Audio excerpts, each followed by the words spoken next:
All right, everyone, get ready to rumble. We're going to get started on project planning. This is one of the largest steps, and I would argue probably one of the most critical steps in effective project management. We do understand that the greatest amount of risk to a project exists at the beginning, and that's because it also is the period when there are the most unknowns. We don't know what's going to happen. We certainly might have a clear vision of what we want the end product to look like or what we want those deliverables to look like, but lots of stuff is going to come up along the way. And in the hundreds of projects that we have worked, stuff always comes up along the way. Nothing ever goes as planned. And so, again, as I think it was Winston Churchill that said, a plan is useless, but planning is essential. That is true for all projects as well. And so, as we dive into these processes, it's going to be a little bit of a longer session because there's a lot of steps, and we want to make sure to offer some of the activities that are associated with planning so that you get a high level sense. Again, this is still an introduction. When you study the PMBOK, the Project Management Book of Knowledge, you will see there are dozens and dozens of tools, templates, outputs, different frameworks and methodologies that can be used to help support planning. So we will, again, have different courses that deep dive into those different things. But for today, we're going to try and do as fast of a run through into high level project planning as we possibly can. So let's dive in. So we're going to start off with something that's a little bit of a misnomer. Lots of folks use the term project management plan to describe their activities list or the different tasks that they are attempting and wanting to complete throughout their project. However, that is not what a project management plan is. According to the Project Management Institute and kind of formal project management, your project management plan is actually your set of policies and procedures, your standard operating procedures for how the project is going to be managed. So, especially in large projects where there are lots of people that are involved, you really do want to make sure that everyone on the project team or everyone that is touching work related to the project understands the processes so that those deliverables are being created and that project updates are being communicated, that project risks are being escalated, all of those things in a streamlined and simple approach. And so when we're talking about the project management plan, it is not an activities list or a set of tasks. It is your standard operating procedures. And one thing that is absolutely critical in all projects is that that project management plan have a well-documented change management procedure of all of the policies or standard operating procedures associated with project management. Change management is probably the most essential because change is inevitable. And again, as we discussed, no project will ever go purely as planned. And so as those changes are happening throughout the project lifecycle, you want to make sure that you have a process for those changes to be escalated, to be reviewed, to be considered, to be formally decided upon, for them to be communicated out to the project team members that will be impacted, and then to make sure that your project documentation, such as your schedule and your budget and those types of things, are updated to reflect whatever that change might have included. And if you've never developed standard operating procedures for project management, don't worry. We at the Health Insights Hub have you covered. You can go over to our tools and templates library and download individual policies that are reflective to the different knowledge areas or processes, or you can get a bundle and just get them all at once to help you make your project successful. They are in Microsoft Word format, so they are completely editable by you and your organization to reflect your internal processes while making sure it kind of gives you a high level roadmap for what those things might include. The first thing after kind of defining your project management plan is you're going to start planning scope and scope management. And so the scope of your project is essentially the definition of what is inside the project versus what is outside of the project. And this helps you make sure that you stay on task as the process moves forward. People love to say, well, shouldn't we also be doing X, Y, and Z? Or what about adding this, or taking away this? And so the scope is kind of that project definition of exactly what we are doing and what we are not doing, so that we stay on task, we stay focused on what will get us from point A, where we are today, to point B, which is that finish line of the project. There are a couple components of project scope management. The first one is collecting requirements. So in the project initiation phase, one of the things that we did was identify stakeholders. The reason we needed to do that in the first step is because we need those stakeholders to help us collect requirements. For those of us that work in health and human services, we have a lot of regulatory requirements, whether that be federal law, state law, county practices, city-state codes, city codes, um, evidence-based practices, clinical practice guidelines, accreditation guidelines. There's all kinds of people telling us what and how we need to be doing our work, licensure requirements, etc. And so in our projects, not only do we need to make sure that we are, of course, figuring out what it is that we want to do, we need to make sure that we're doing it in compliance with the regulatory environment in which we're operating. And so by engaging those stakeholders or subject matter experts, folks that are very, very smart and very, very experienced in what you're trying to accomplish, it will help you define the scope of the project. One example that I run into quite a bit in my world is provider clients that want to modify their buildings, right? But in the state that I operate in, mostly, at least the one I live in, if any changes to the building modification have to be submitted to the Department of Licensure first, and you have to get approval. And I definitely work with people that were not aware of that requirement and have gone ahead and renovated a building without getting prior approval. And we want to make sure that we avoid that, right? And so collecting requirements is incredibly important. From there, we can then define the scope of the project. Again, what's in and what's out. And once we understand the requirements, we then translate all of that into what's called a work breakdown structure. And that's what's presented here on this slide for you. And so a work breakdown structure is nothing more than a graphic representation of the deliverables that we will be creating for the project. Again, deliverables, verification indicators, outputs, work products, essentially all the same, at least for our intents and purposes today. And so you can see on the slide that, in our charter, we identified key milestones, and those can be the phases. So phase 1, phase 2, phase 3. We then are going to take the requirements of the project and the scope of the project and translate that into what work products or deliverables are going to be created at each phase. This is where we are able to start documenting, again, those tangible outputs that are going to help us demonstrate project success, as well as achieve project success. And so in phase 1, you might have 2 deliverables. In phase 2, you might have 3 deliverables. In phase 3, you might have 2 additional deliverables, for a total of 5 deliverables throughout the course of your project. The next element we're going to do in the project planning phase is schedule management.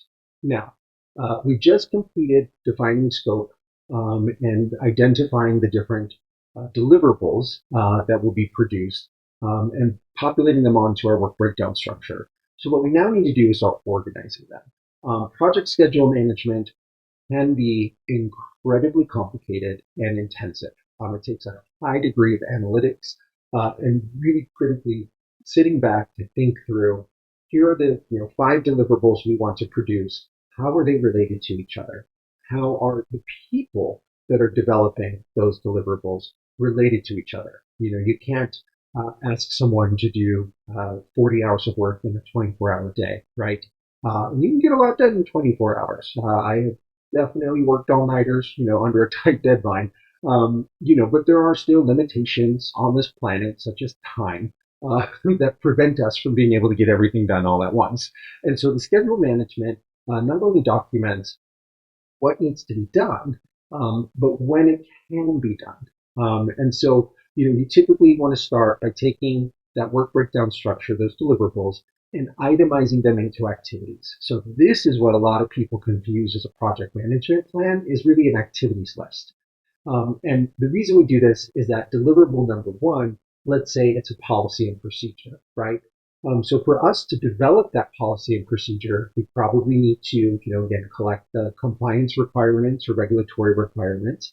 We need to understand the as-is process and how that might be affected by this policy we're wanting to develop. We might need to interview SMEs, or subject matter experts, department leaders, clinicians, case managers, whomever that is that are affected by this. We might need to contact our EHR manager and make sure that forms are getting updated correctly in the EHR. We need to document the policy, get it reviewed and approved by whoever kind of owns it, and then we need to adopt it, train people on it, and then we can have an official go live with the policy. So those things are all activities associated with this one deliverable.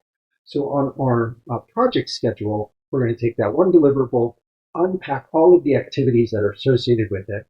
Some of those things will have a logical sequence. You have to do step A before step B. Others, you might be able to do step A and B at the same time. Others, you might need to, complete step A before starting step B. And then there are other activities where, you have to complete step A before you can complete step B. But you might be able to start step B before step A is completed. Hope that wasn't too confusing. We'll deep dive into all of the relationships of the activities in our schedule management course. And so once you understand the relationships between the activities, you then have to sequence them and figure out again which one goes where. It is best practice to identify activity durations so that we can understand how long it will take. A lot of things might be able to be hammered out, in an hour or 2 hours. Some things might need a day or 2 days. Factoring in waiting time if you need approval. You might have it ready, but then it has to sit on someone's desk for 3 days before, they get to it. You want to factor all that stuff in. And once you have that, then you can start developing the project schedule. So again, schedule management is one of the most labor-intensive parts in the planning process, just because there are so many moving pieces and they're all interrelated. We highly recommend that you use a project management software to do this. There's a bunch of them out there. We don't endorse any particular one. We've done this in Excel. You can do it on a whiteboard. You can absolutely get out some sticky notes and put them up on a blank wall just to kind of organize the different activities. But again, there's a lot of moving pieces, so you want a tool or an approach that allows you flexibility. Additionally, we talked about the work breakdown structure in the previous slide. A Gantt chart is a visual representation of what of how those activities might be presented. What you see here on the slide is essentially a very simple Gantt chart, seeing that activity number one will take 7 days, activity number two will take 5 days, activity number three will take 2 days. So ultimately, this project, if those things can happen concurrently, could be completed in a week. If you have to finish activity one before starting activity two, and finishing activity two before starting activity three, then this project becomes 14 days as opposed to 7 days. You can see kind of how those relationships are really important. Critical path analysis is another technique or an approach that you can use to help kind of document all of the different activities. Ultimately, what critical path analysis does is it helps you as a project manager communicate to your project sponsor, this is the least amount of time this project could possibly take. And again, we have a deep dive course on this just because it is so nuanced and a little bit more technical. But you might frequently hear a project sponsor or an executive ask for critical path analysis, because that's going to tell them, okay, there's 100 activities, but based off of their relationships, they can all be done in 20 days. And so defining that is a really helpful tool for us as project managers, coordinators, leads, to be able to understand, the drivers of that project timeline. I've never worked a project that someone hasn't said, how fast can we get this done? And so critical path analysis is your secret weapon and being able to answer that question. And then there's also PERT analysis, which is another project schedule management strategy that will help you, again, kind of sequence and know exactly how long the project timeline is and where you might have opportunities to expedite things if necessary. And so the next segment that we're going to do in the planning process is cost management. Now, depending on the scope of your practice, the scope of your company, and ultimately the scope of the project, what it is you're working on, costs and finances may not be something you have to manage. In my experience at provider organizations, when we are launching new programs, launching new services, going through accreditation, those types of things. Of course, there is a cost associated with it, but that's something that maybe the finance department manages independently and separate from the project. But in larger scale projects, or if you're opening a new clinic or launching a mobile service, a mobile health service, something like that, I do often see, those types of projects that, finance department might ask you for a budget or might ask you to compile these things. And so cost management is pretty straightforward. If you've ever developed a budget, you're going to take your activities, figure out what has cost indications to it.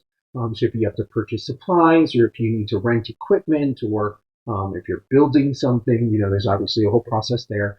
It's the process of soliciting quotes. Many nonprofit organizations have requirements. They get at least 3 quotes, so you can kind of level out and get the cheapest option for your company. But whatever that process looks like to kind of identify quotes and do pricing, you want to do comparative pricing, things like that to make sure it's competitive. And so you want to go through that process. And then finally, once you identify and select those final vendors or those final suppliers, I should say, then you determine the budget for the project. Project management software will help you kind of track these by activity. Other projects, you might be given a total budget number and then just not be able to go over it. So again, depending on the organization you're working in and how your company requires you to track budgets and costs, it's probably going to be best practice to just align with those requirements as you're managing your project. And so the next area in project planning is quality management. And so quality management in healthcare is its own separate industry, or like field of practice. And it helps us make sure that we're achieving the outcomes that we're wanting to achieve, and that if and when anything goes wrong, that we're investigating it and figuring out the root causes of what happened, so that we can prevent any defects or errors from happening again in the future. Conceptually, it's going to apply very similarly to your project. And so, again, when we define scope, we did a good job, or we've done a lot of the heavy lifting for defining standards and specifications for the project. One thing we might want to take one step further is defining those specifications for each specific deliverable. And again, our regulators may be the ones that provide those to us, whether that be a managed care health plan, a grantor, the local public health agency. They're going to help us define what those requirements are. But we might need to define them for ourselves. If we're building a new building, your engineers and your architects, the fire department, city permits, ADA requirements, those are going to help you define the standards and requirements for your project and the deliverables that you're creating. And so you want to first define those. And then what you want to do is identify how you're going to verify that the deliverables you're creating meet those requirements. So this is where you sometimes might hear us say that your deliverables become verification indicators, and it's because it is a tangible document or product that you're using to verify that you're meeting requirements. And so when we say verification indicators, it's because it's an output, a deliverable, a work product, but it is assigned to a specific regulatory requirement. And so through the planning process, you want to identify how you're going to measure those things. That can be through file audits, that can be through facility inspections, that can be by having a subject matter expert kind of evaluate the quality of the work that you're doing. But you want to define those mechanisms so that you are prepared to do the next process, which is create the tools. And so in order to do an audit, you need to compile an audit checklist. That audit checklist is probably going to align to the requirements that you have, and may have some opportunities for people, to add notes and things that stand out to them. If you're doing a facility walkthrough, again, you also are going to want, kind of a list of the requirements and the standards. You want to make sure that people have the measuring tapes and all of that stuff, so they can verify that the facility is meeting the expectations or the requirements of your regulator, your licensing agency, whomever that is. And then finally, another method is defining kind of that evaluation criteria. So if you are going through an accreditation process, to what extent does your policy meet the requirements, and allowing kind of that qualitative analysis to verify that your project and its deliverables are on track. And so the next step in project planning is resource management and planning how you will manage your resources. And so in every project, we're using a variety of different resources. And in this context, we're talking about human resources, we're talking about financial resources, we're talking about equipment, supplies, physical space, all of the things that you are going to need to successfully achieve the goals and intended outcomes. And so in your scope management and in your activities process, or once you've defined your activities, you want to kind of operationalize them and think them through. And so, if we're planning to have a kickoff meeting and we want it in person, well, we're going to need a space, where that's going to take place. Will there be food? Will there not be food? All of the invitations, who's going to create the email news blast? Does it have to go to the marketing department? All those types of things, right? And so it does take some really critical analysis to operationalize your activities into, again, kind of the different inputs that are necessary to make them be successful. And through that, you're going to identify what those resource needs are. And then you're also going to identify those resource requirements. And so, again, if you need, a facility and it needs to be able to fit 50 people, that when you're shopping for venues, you need to make sure that you have that requirement documented so that you know how it works, or audio video capabilities, all of that stuff, right? And then the last thing you're going to do here is verify availability. Or if it's not something that you have in-house, then you're going to put it on your procurement checklist or your list of things that you need to procure. We're going to talk about procurement management in the future, just in a couple of minutes. But just to kind of editorialize this a little bit, I once worked a project with a community mental health center, and they were transitioning. They had acquired another provider, and we needed to transition 700 individuals on court order treatment. And because they were on court order treatment, we needed the judge to sign off on all of the transfers because he ordered them to a specific clinic, so he then had to reorder them to the new clinic, right? And in that process, they were very specific on exactly how that documentation had to be prepared. It was in a specific order. You could not staple it. It had to be paper clipped. We had to assign little signature tabs exactly where the judge's signature was needed. We had to highlight the names of the individuals, make sure case number was right and present. And so all of this boils down to a copy machine in the office. And because of the volume that we needed to produce, and because of the schedule, I needed to block off this copy machine for 2 straight days. And so before, this project was initiated, I sent out a mass communication. I posted out signs, notice this copy machine will not be available on Monday and Tuesday for a special project. And sometimes in resource management, you kind of have to go to those lengths. Again, because of the requirements of the project, the schedule of the project, and the scope of the project, this became a real significant priority for us. And of course, people were like, but I need to copy stuff. And I'm like, well, you're going to have to print it out or you're going to have to do it in advance, which is the stakeholder engagement part of this process. And so no matter how big or small your projects are, resource management can sometimes make or break it, or can definitely become a barrier to your success. So we want to be really thoughtful in our approach here.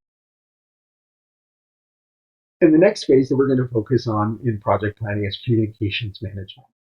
You'll see this in some of our slides coming up, but there is a well-stated quote that 90% of project management is communication.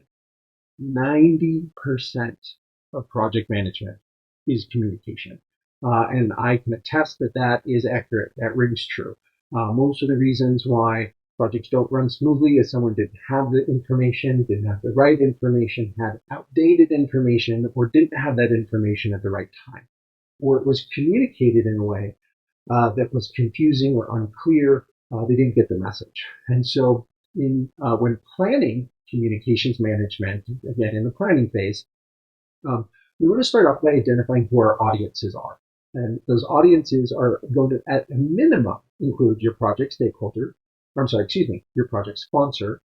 It's going to include your project team members, the people that are doing the work, and then your stakeholders, the people that care about the work that you're working on. And so we want to identify those audiences, and then we want to identify the key messages. What is the type of information that they need to know? Your project sponsor does not want to be CC'd on every single email, or at least it's unlikely that they want to be CC'd on every single email, right? Traditionally, especially in medium and large size organizations, your project sponsor wants summary level information. They want to know the project is on task. They want to know what's going on. They want to know what support you need from them. And it's pretty much it. And so, defining the level and types of information that they're going to receive is really important. And then identifying the channel through which that communication is going to be received. Again, this is where I see a lot of opportunities for projects to enhance their communication. You might have a weekly or bi-weekly project coordination meeting that happens in person. May or may not have a telehealth option or a virtual, video conference option. And so if you're not in the meeting, you don't get the message, right? And so oftentimes communication gets missed, or if there are not minutes that are being taken and those minutes are not posted or shared with everyone in one specific area, that can be another opportunity. You inundate people with way too much information. That can also be an opportunity to enhance our communication. And so defining those communication channels for routine and standard communication is really helpful because it makes sure everyone knows exactly where to go. I know that these updates are going to be available, like meeting minutes are going to be in this folder at all times. I know, that the meeting will be recorded. I know that there's going to be posts on an intranet or shared server where different communication and meeting minutes are available, so I can access them at my leisure. All of those things help projects become more successful by making sure everyone has the right information. And then the last component of planning your communications is planning the schedule. And in the schedule, again, depending on the intensity, the volume, the scope, the timeline, the number of people that are involved in your project, you're going to define when people will get updates. It's pretty typical, at least in my experience in health and human services, for project kickoff meeting to include, all the stakeholders and everyone that might be involved. And then for much smaller meetings to take place on a frequent basis, whether that be weekly or based off of intensity. You might have to meet a couple of times a week, or if it's really intense or really short timeline, we use Scrum processes or war room approaches, different terms. But you have a 15-minute meeting every single day to kind of level set priorities. Maybe you have another one in the middle of the day to do a touch point to make sure what's going on. So again, the schedule of communication is really dependent on how intense your project is and how much communication needs to flow through the various team members. And then while we're working through the planning process, we also want to start thinking about risks. As we discussed at the beginning of this presentation, things will go wrong. Your project will not go exactly as planned. Guarantee it, 100% of the time, things will change. And so this is why we want to make sure that when we're starting the project, we proactively think through what are all of the things that could go wrong. If someone accidentally, needs to go out on PTO, or unexpectedly needs to go out on PTO, or maybe it's planned, right? Or if a resource is not available, if there is some other type of issue that comes up throughout the process. I mean, depending on your project, there's a million things that can go wrong.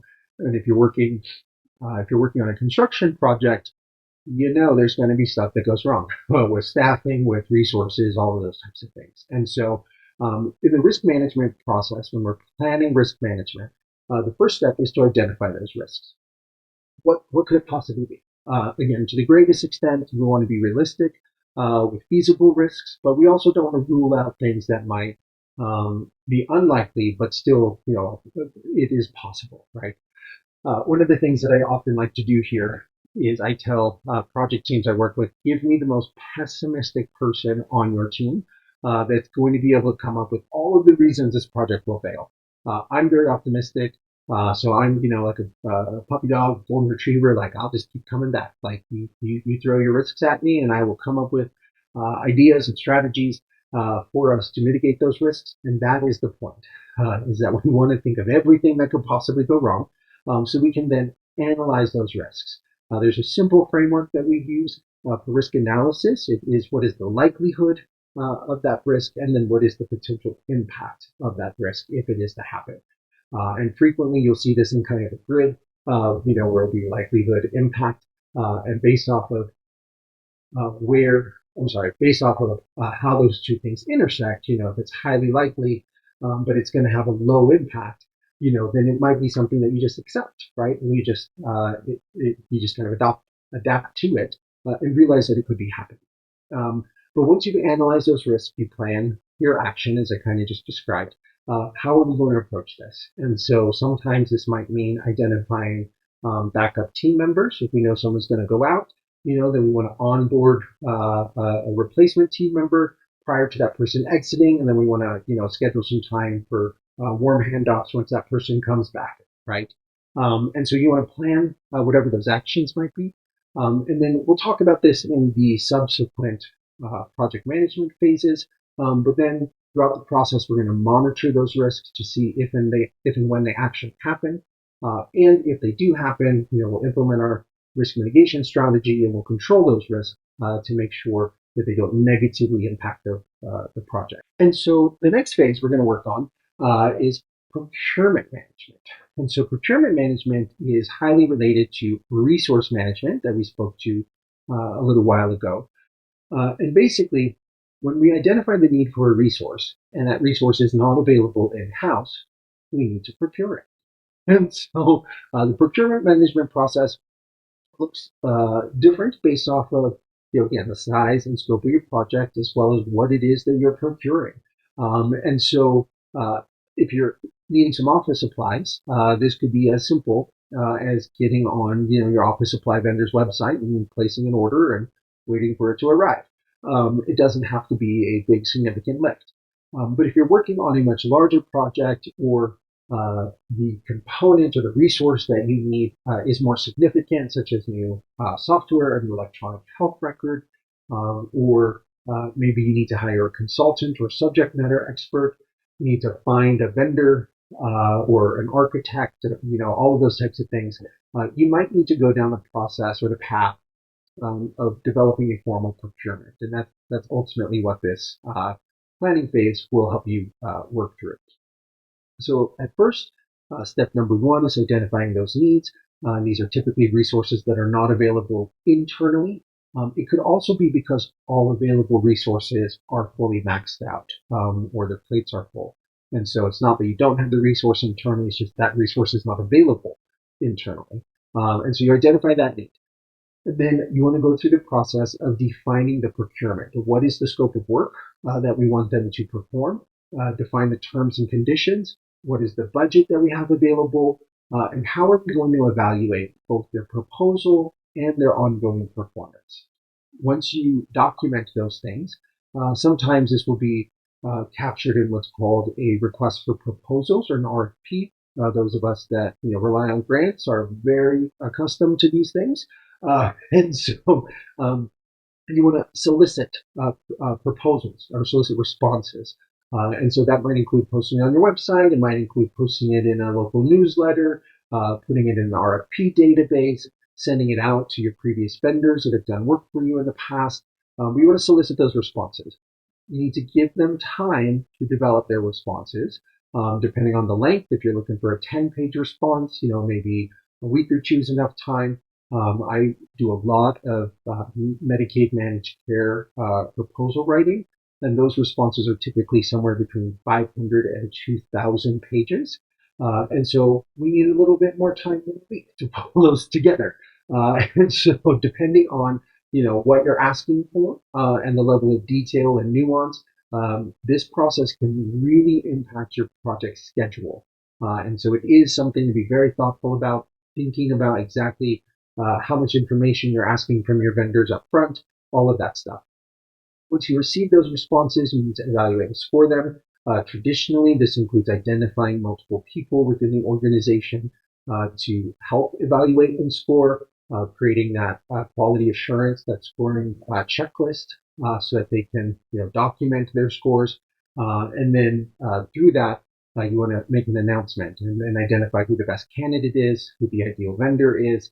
So you do that award announcement. And then once they're awarded, again, this really brings us into subsequent processes of the project management process, where then you want to monitor their performance to make sure they continue to deliver the same quality of work that you're expecting on time, and that they are also remaining in budget. So this becomes almost a mini project just to manage your vendors for your big project.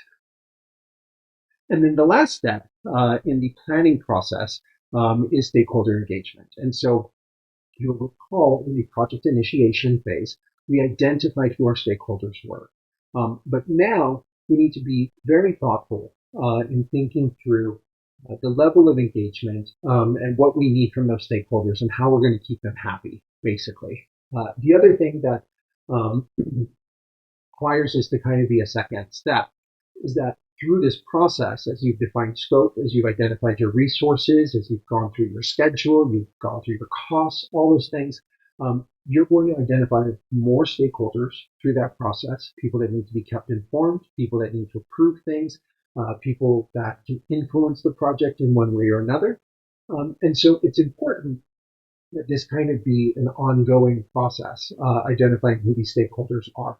I have absolutely worked many projects where halfway through we learned, oh my goodness, there's a whole other group of people that we did not include on the meeting invite or in the project kickoff, and now we need to onboard them because we need them to help support our work. And so stakeholder engagement, has a pretty simple 5-step process to it. You identify who those stakeholders were.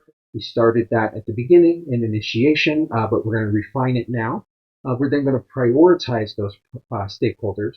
And you can see here on this table is a high level way to kind of analyze and prioritize your stakeholders. So you really want to think through what are their attitudes, what is their level of interest, what is their power or their influence over the project. There's a couple of different models for how to do stakeholder analysis. But you want to walk that through because somebody that has, a helpful attitude, a low level of interest, and medium power may be someone you just want to keep informed with routine updates.